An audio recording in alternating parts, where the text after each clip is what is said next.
नमस्कार मित्रांनो, खूप खूप स्वागत आहे तुमचं आपल्या व्हिडिओमध्ये. मित्रांनो, आजच्या व्हिडिओमध्ये तुम्हाला मराठी 211 जो उद्या एटीकेटीचा पेपर होणार आहे YCMEO, ठीक आहे, SYPM. मित्रांनो, याचे आपण तुम्हाला IMP क्वेश्चन सांगणार आहे, जे तुम्हाला उद्याच्या पेपरमध्ये येऊ शकतील, तुम्हाला हेल्पफुल राहतील. ठीक आहे. माझ्याकडे जवळपास 4 ते 5 प्रश्नपत्रिका आहेत हा, ठीक आहे. यामध्ये मी तुम्हाला IMP क्वेश्चन देणार आहे. मित्रांनो, तुम्हाला जर का ह्या प्रश्नपत्रिका पाहिजे असतील, याचे IMP क्वेश्चन पाहिजे असतील, ठीक आहे. तुम्हाला इम्पॉर्टंट काही नोट्स वगैरे पाहिजे असेल आणि होम असाइनमेंटचे उत्तर वगैरे पाहिजे असेल, तर तुम्ही हे आपले ऍप्लिकेशन आहे परीक्षित अभ्यास एड्युटॉक, ठीक आहे. प्ले स्टोरला तुम्ही सर्च करून डाउनलोड करू शकता. एकमेव ऍप आहे, ठीक आहे. किंवा तुम्हाला व्हिडिओच्या डिस्क्रिप्शनमध्ये एक लिंक मिळेल, त्या लिंकवरनं तुम्ही हे ऍप इन्स्टॉल करू शकता, ठीक आहे. तर चला मित्रांनो, व्हिडिओला सुरुवात करूया. आपल्याकडे जे आहे मित्रांनो, सर्वप्रथम बघा आपल्याकडे मराठीमध्ये बघा, एक तर म्हणजे पहिली गोष्ट म्हणजे ही आपली बोलीभाषा आहे, बरोबर. त्यामुळे तुम्हाला याच्यामध्ये लिहिताना वाचताना काही अडथळे येणार नाही. तुम्ही याच्यामध्ये काही घोकमपट्टी करून सुद्धा तुम्ही मनात सुद्धा बरंच काही पेपर काळा करू शकता, ठीक आहे. तरी आपण याच्यामध्ये थोडेसं हायलाइटेड जे आहे ते थोडे IMP क्वेश्चन बघूया, जे तुम्ही तेवढे जरी तुम्ही केले तर तुम्ही आरामात पास होऊ शकता. ओके. सगळ्यात पहिला बघा मित्रांनो, आपल्याकडे 1920 नंतर ग्रामीण साहित्यात ग्रामीण बोलीचा वापर कोणकोणत्या लेखकांनी केला. ठीक आहे. आता कुठल्या कुठल्या लेखकांनी केला हा बोलीचा वापर, हे तुम्हाला लिहायचं आहे. आणि इथे बघा उल्लेख कुठला आहे, 1920 नंतर. त्यामुळे तुम्हाला पुस्तकामध्ये हे वाचून घ्यायचं आहे. नंतर आहे बघा, स्वातंत्र्य चळवळीचे अंतिम उद्दिष्ट काय होते. आता काय होते हे तुम्हाला वाचून घ्यायचं आहे. स्त्रीमुक्ती चळवळीच्या घटनेचे ठळक वैशिष्ट्य तुम्हाला लिहायचे आहे. स्त्रीमुक्त जी चळवळ झाली होती ती तुम्हाला वाचून घ्यायची आहे.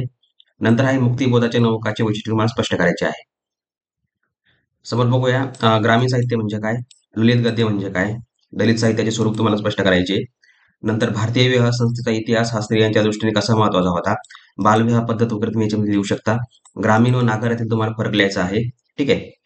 त्याच्यानंतर झोंबी या कादंबरीतील आनंद यादव ही संकल्पना स्पष्ट करायची आहे. जेवढ्या काही तुम्हाला मराठीच्या पुस्तकामध्ये तुमच्या कादंबऱ्या आहेत ते सगळे तुम्हाला वाचून घ्यायचे आहे. आणि कुठल्याही कादंबरीवर जरी प्रश्न आला, तुम्ही एका कादंबरीचं उत्तर लिहू शकता. तुम्हाला फक्त थोडंसं त्यामध्ये चेंज करून लिहायचं आहे, ठीक आहे. भाषांतराचा काळ कशाला म्हटले जाते हे तुम्हाला थोडक्यात लिहायचं आहे. अरविंद गोखले यांच्या कालखंडानुसार कथासंग्रहाची नावे तुम्हाला लिहायची आहे, ठीक आहे. अजून बघूया आपण समोर, 1945 ते 1960 या कालखंडातील प्रमुख कथांचा तुम्हाला आढावा घ्यायचा आहे. 1945 ते 1960, ठीक आहे. तर हे तुम्हाला वाचून घ्यायचं आहे. आधुनिकवाद म्हणजे काय हे तुम्हाला वाचून घ्यायचं आहे. जनवाद, स्त्रीवादी साहित्य, ठीक आहे. 1920 ते 1945 या काळातील साहित्यविषयक भूमिका तुम्हाला स्पष्ट करायची आहे. त्याच्यानंतर बघा, प्रमाण भाषा म्हणजे काय, भाषा आणि बोली यातील तुम्हाला साम्यभेद स्पष्ट करायचा आहे. ग्रामीणता म्हणजे काय, दलित साहित्य, दलित म्हणजे काय, दलित साहित्याची चळवळ, महात्मा गांधी यांचे योगदान काय होते ते तुम्हाला वाचून घ्यायचं आहे. 1920 ते 1950 या काळखंडातील स्त्रियांच्या कथालेखनाचा आढावा तुम्हाला घ्यायचा आहे. स्त्रीमुक्त चळवळ तुम्हाला वाचून घ्यायची आहे. जातील हे बी दिवस या आत्मचरित्र तुम्हाला आढावा घ्यायचा आहे, ठीक आहे. आत्मचरित्र म्हणजे काय, कथा म्हणजे काय हे तुम्हाला स्पष्ट करायचं आहे. एकदम सोपं आहे, काही अवघड नाही. समोर बघूया, 1945च्या काळातील भारतीय समाजाचे कोणते वर्ग पडतात. ग्रामीण संस्कृतीचे स्वरूप तुम्हाला लिहायचे आहे. प्रिया तेंडुलकर यांनी लग्न या कथेत कशाचे महत्व सांगितले आहे.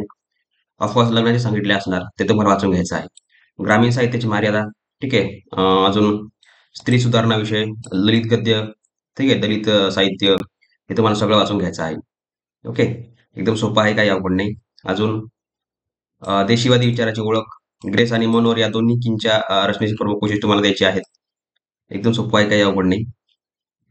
हा प्रश्न झाला, हा वाचून घ्या. नंतर ग्रामीण म्हणजे का, हा पण झाला, वाचून घ्या. जनवादी संकल्पना स्पष्ट करायची आहे. भाषा आणि बोली यातील तुम्हाला फरक स्पष्ट करायचा आहे. स्त्रीवादी साहित्याची भूमिका, ठीक आहे. वारी या कथेचं तुम्हाला थोडक्यात वर्णन करायचं आहे. इंग्रजी राजवटीचे परिणाम आपल्याला कोणकोणत्या घटनातून दिसून येते. अजून विजय तेंडुलकर यांची 1955 नंतर कोणकोणते नाटक रंगमंचावर आले. जन्म दलित म्हणजे काय, गंगाधर गाडगीळ. विज्ञानवादी साहित्य म्हणजे काय, ठीक आहे. हे एकदम सोपे सोपे प्रश्न आहेत, याच्यामध्ये काही अवघड नाहीये. तुम्हाला फक्त एकदा थोडंसं तुमच्या डोळ्यासमोरून गेले, तुम्ही आरामात पास होऊ शकता, ठीक आहे. तुम्हाला थोडंसं वाचून घ्यायचं आहे. मित्रांनो, ह्या सर्व पीडीएफ जे आपण ह्या ऍप्लिकेशनवर टाकलेले आहेत, हे ऍप्लिकेशन तुम्हाला डाउनलोड करायचं आहे प्ले स्टोरवरनं, ठीक आहे. यामध्ये तुम्हाला होम असाइनमेंटचे रेडीमेड उत्तर वगैरे मिळतील पीडीएफ फॉर्ममध्ये. तुम्हाला प्रत्येक विषयाच्या नोट्स वगैरे सुद्धा मिळतील, ठीक आहे.